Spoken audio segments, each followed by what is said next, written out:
সকল শ্রমণ করেছি, এটা আমার মনোভূতি আছে।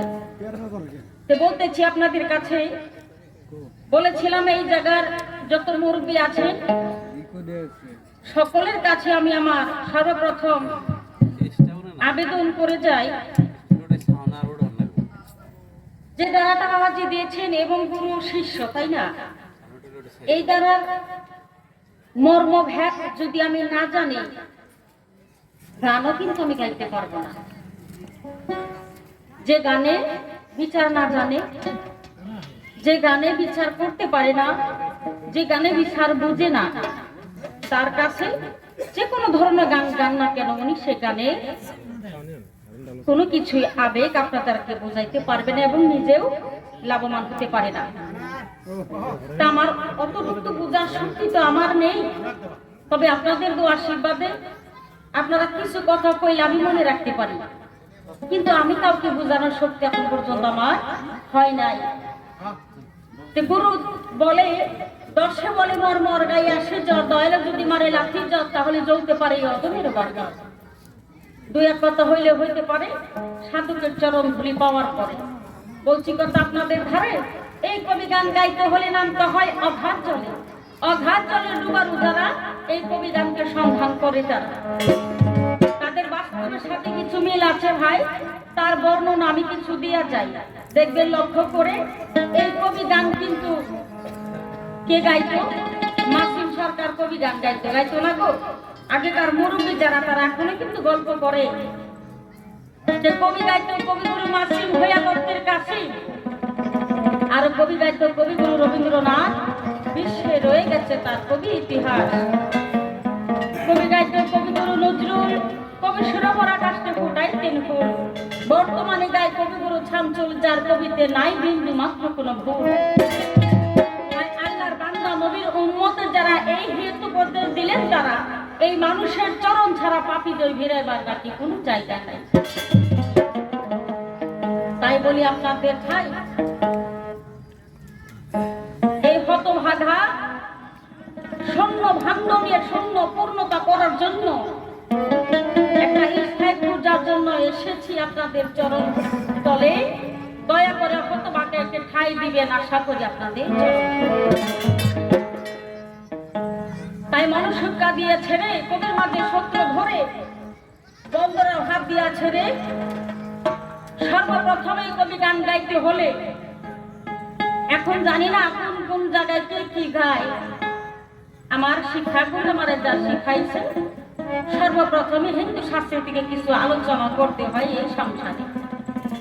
চাহে সে হিন্দু মানুষ থাক বা হিন্দু মানুষ না থাক, যদি ভালো না লাগে আপনারা একটু কমপ্লেন করবেন যে আমাদের হিন্দু শাস্ত্রটা ভালো লাগে না, তাহলে আমরা শেষ করে দিয়ে শুধু মুসলমান শাস্ত্র নিয়ে আলোচনা করব।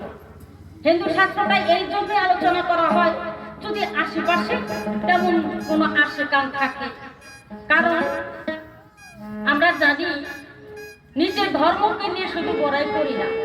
এই পৃথিবীর মধ্যে শ্রেষ্ঠ সেরা ধর্ম হয়েছে ইসলাম ধর্ম, শান্তির ধর্মটা হয়েছে ইসলাম ধর্ম। কিন্তু এখানে হিন্দু ধর্মের লোকও তো থাকতে পারে, সে আইসাতে আমাদের এই ধর্মের কথা নিবে না সংসারে। তাহলে একটা অনুষ্ঠানে ৫ রকমের মানুষ থাকে, ওই ৫ রকমের মানুষের মনের খোরাক দিতে হলে ৫টা কথাই বলতে হয়। সেখানে বিভিন্ন ধর্মের মানুষও তো সেখানে থাকতে পারে না। একটা হিন্দু মানুষ থাকে, তার মনের কিছু খোরাক লাগে, যার জন্য সর্বপ্রথম আসলে আমাদের হিন্দু শাস্ত্র থেকে কিছু আলোচনা করতে হয় সংসারে। অনেকদিন হয়ে গেল আমি বলে যাই, আমার যিনি প্রতিপক্ষ উনি মনে জ্ঞানের জ্ঞানী ভাবে বোঝা যায়, ওনার সাথে নাই আমার দেখা দেখি, তাই হঠাৎ করে ফোনের মাধ্যমে আজকে ওনার সাক্ষাৎ পাইছে। হ্যাঁ, উনি আমাকে ফোন দিয়ে বলে, দেরি করো না, আসো তাড়াতাড়ি, চাউল খাওয়ার মাঝে গান রাখছে। মনে হইল অনুমান, মনে যা আছে জমানো কথা, ওনার কাছে আমি সবকিছুই মীমাংসা নেব এই মনে আশা করে অতি দ্রুত এসেছি নদীর মাঝখান দিয়ে। নদীতে ভরা, সকলের জানা আছে। দেখলাম লক্ষ্য করে চৈত্র মাস শেষ অবস্থা হয়ে গেছে, হয় না?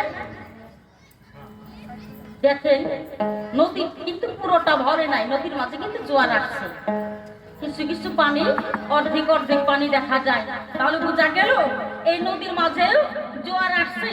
দয়ালের কাছে আমি আমার এই নদী সম্পর্কে দুইটি কথা বলে যাব, উনি যেন দেওয়ার জন্য আমাদের চেষ্টা করে। কিন্তু সর্বপ্রথম আমি যে তরে আছে এই তরে থেকে ওনার কাছে দুইটি কথা আমি রেখে যাই।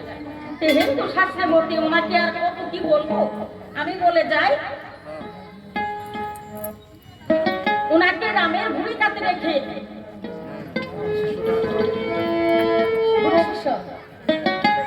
ওনাকে শ্রীকৃষ্ণের ভূমিকাতে রেখে আমি প্রহ্লাদ নাম ধরে আমার প্রভুর কাছে তার লীলা সম্পর্কে মাত্র দুইটি কথা রেখে যায়।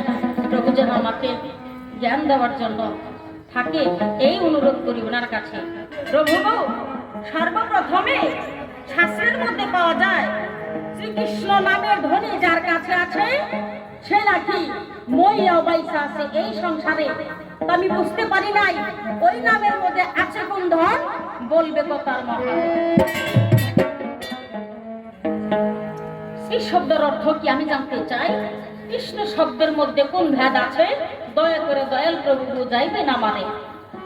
শাস্ত্রে অনুধানে পাওয়া যায়, দেখবেন লক্ষ্য করে আমাদের ইসলাম ধর্মের একটা নীতি আছে, আমার আল্লাহকে আমরা কেউ কখনো দেখছি গো, আমরা কেউ কখনো শরীয়ত মোতাবেক কেউ বলতে পারবো না আমরা আল্লাহকে দেখছি। এবং মারিবন্ধ হলো যে আল্লাহর পথের প্রতীক হইতে পারছে হঠাৎ করে জানি না কোন দেশের দেশি হয়ে তারা কি জানি কোন যুগে দেখা দিচ্ছে এটা আমরা বলতে পারবো না। কিন্তু শরীয়ত মোতাবেক কোনো ব্যক্তি কইতে পারে না যে আমার আল্লাহর রূপ চেহারা আমরা দেখছি।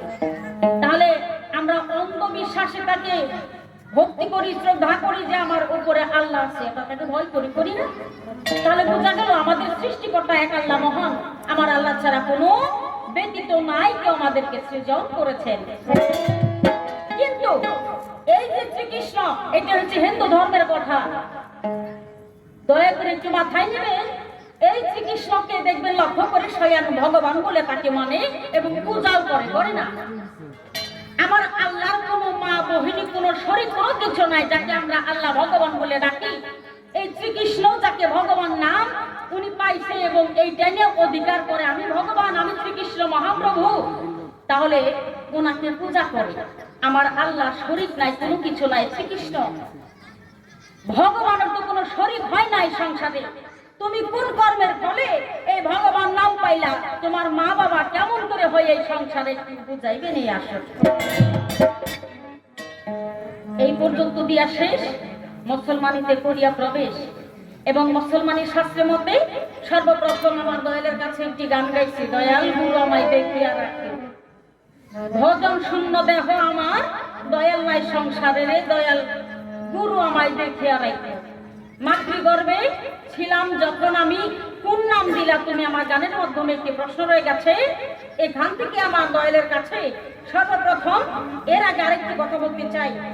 দয়াল গো, আপনি যে আমি যে আপনার শিষ্য, আপনি যে আমার গুরু, আমি তো আপনাকে চিনি নাই। আমার ভাষাটা বুঝছেন কি?